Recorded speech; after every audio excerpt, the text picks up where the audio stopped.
Welcome again to Joe Stunner Boxing. So, Oleksandr Usyk knocks out Daniel Dubois in 9 rounds. This fight went pretty much as I expected it to. Dubois did show something. He went more rounds than most people thought he would. But ultimately, Usyk was just too good. He had too much nous. He had too much mental strength. He put too much mental pressure on Dubois. It has to be said, Dubois did look like he was mentally broken down. The knockout punch in the 9th round was actually a sort of like a piston southpaw jab that caught Dubois right on the jaw and put him over. It clearly hurt him. But Dubois knew where he was and he just got up a split second after the 10 count. It was a hard punch, but it was nevertheless a sort of jab. I mean, Usyk is a southpaw, Dubois orthodox, but again, it went exactly how I thought it would. You know, Dubois. The first thing I noticed was that Dubois, when he came to the ring, didn't look overawed. He may have been a little bit nervous, but that's fine. He was controlling it. The second thing was when the fight started, Usyk started quicker than he normally does. He was feinting an awful lot with the jab. He was popping the jab. He was, using lots of movement. His footwork. He wasn't backing off. On the contrary, he was actually slowly moving forward. But it was a very very proactive start from Usyk, who probably suspected that Dubois might come straight at him from the off, because Don Charles and James Ali Bashir have been very sort of vocal in that they weren't going to try and outbox Oleksandr Usyk. They were going to put it on him. You know, maybe not just walk in the front door with the hands down, but at the same time there was going to be an awful lot of there was going to be an awful lot of punches thrown at Usyk, whether they were hitting arms, shoulders, elbows, or whatever the hell. And Usyk kind of countered that by starting very quickly himself. Lovely jab, lovely southpaw jab from Usyk. Dubois, in the second round, Dubois was caught by a couple of backhand lefts they landed maybe a little long, but they definitely landed flush. And to his credit, he didn't go anywhere. Usyk does not like it to the body, quite clearly, because Dubois, even though he was faced with this sort of maze of feints, when he threw punches, especially to the body, Usyk was having a little think. I think in the second or third round, there was a left hook I think it did land quite low. It landed sort of on Usyk's backside, around the back. And Usyk actually sort of smiled at Daniel and indicated, hey, come on, what's going on here? And that was kind of a portent of things to come, because I actually thought Dubois won the 4th round. He edged it. That was the only round I gave him, I think. But in the 5th round, Daniel Dubois landed a hellacious hook right on the belt line of Usyk, and Usyk collapsed. I mean, and he didn't get up for a couple of minutes. Now, that was ruled a low blow, but it's clearly on the belt line. Now, normally the referee says, this is low, this is good, whatever, during the instructions. Was it a low blow? Was it? It was borderline, yeah, okay. And Usyk took almost the full 5 minutes that he was entitled to. In fact, when he did get up after a couple of minutes, he was still sort of gingerly holding onto the rope and walking towards his corner.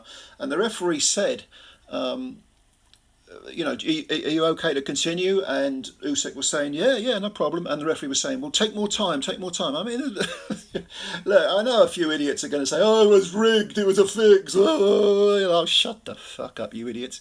There was nothing rigged about it. It was just the referee being very pedantic and yeah, but if you think it was a legitimate blow, I've got no problem with that, and yeah, it would have been interesting if the referee had ruled that a legitimate blow.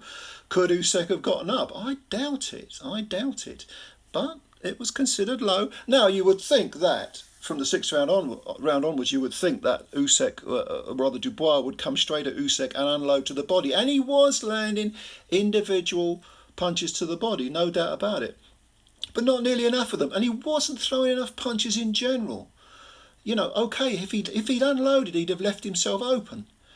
But at the same time, and he might have got done, and he might have not gone 8 and a bit rounds, but he would have given himself a better chance to win. You've got to roll the dice. Instead, and it wasn't like he was, not landing punches. He was a couple of those rounds from, say, the sixth to the eighth. They weren't particularly.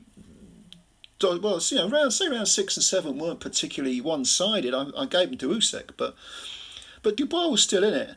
But then in the eighth round, right at I think it was the end of the round, there was a combination from Usyk, and he landed a right hook to the top of Daniel's head, and just like in the Lorena fight, Daniel didn't like that. It kind of discombobulated him, and he ended up taking a knee. Now it was in the midst of a combination, so a lot of the commentators, I think, and a lot of people would think, which punch was it that did him? For me, it was the one that landed on the top of the head.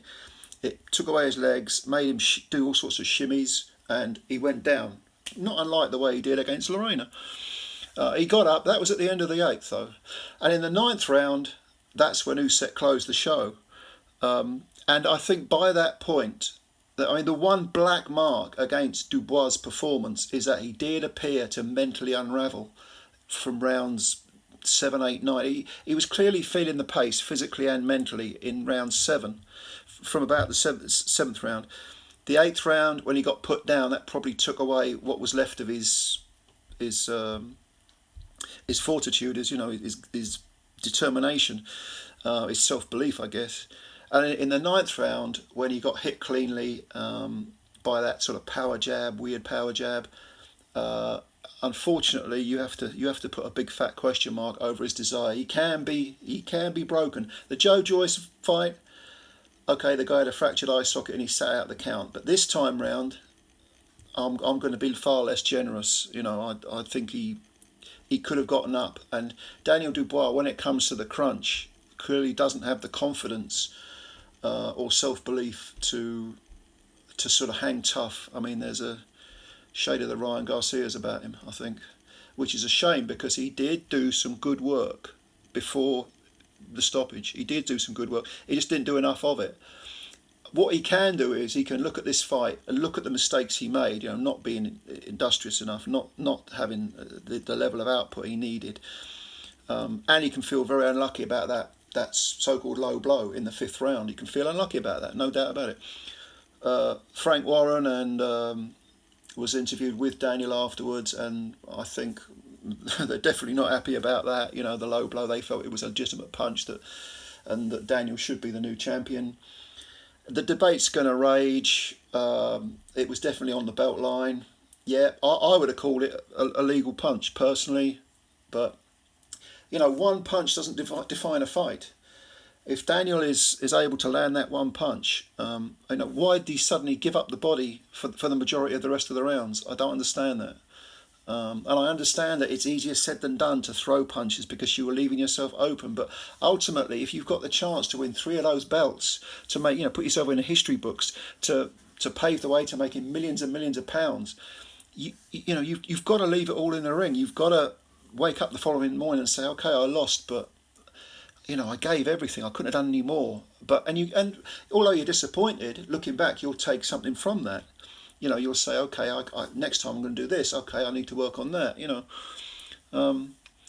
was a good fight. It was a good fight. Not a classic, of course, but Dubois did some good stuff in there. But Oleksandr Usyk, mentally very, very strong, as we know, can certainly he can soak up the atmosphere. He said he did it for Ukraine. Of course, it was in Poland, but there's lots of Ukrainian refugees over there, and the place was packed with Ukrainian supporters. A great champion. What's next for him? It won't be Fury, because Fury will probably continue ducking him. I don't know. Maybe having seen him on the floor from that beltline punch, maybe Fury will suddenly get brave. Failing that, Filip Hrgović is the IBF mandatory. Perhaps he'll have a go. But we'll see. So what did you think of the fight? What are your opinions? What do you think of the low blow incident? What do you think of Daniel kind of quitting or maybe semi-quitting? Let me know your feelings. Let me know your thoughts. and I'll answer them. And of course, as always, thank you very much for your time. Thank you for subscribing to Joe Stunner Boxing. Hit the subscribe button if you're new, and hit the like button as well. That'll help us out. And yeah, thank you very much. Not a bad fight. Let me know your thoughts. Bye for now.